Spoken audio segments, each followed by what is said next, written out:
For this next step, you'll need 4 frame rods and 1 center connector. Start by taking the center connector and 1 frame rod.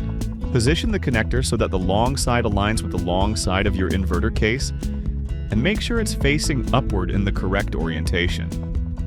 Insert the frame rod fully into the connector slot, ensuring it's seated properly and that you can see the rod through both guide windows. Next, place the other end of the frame rod into the extender armhole you previously identified or marked. Push it in firmly to make sure it's fully seated. While maintaining positive control of the center connector, insert the second frame rod, crossing diagonally to the opposite corner. Install each rod in a crisscross pattern, moving from corner to corner. As before, confirm that each rod is securely inserted in both the center connector and the extender arm before letting go.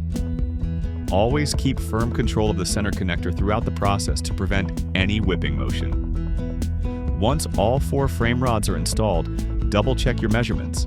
For our standard inverter kit, your target is a 35-inch by 24-inch rectangle.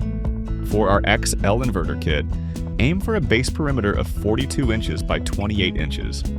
When installed correctly, the frame rods may adjust slightly to form their final shape.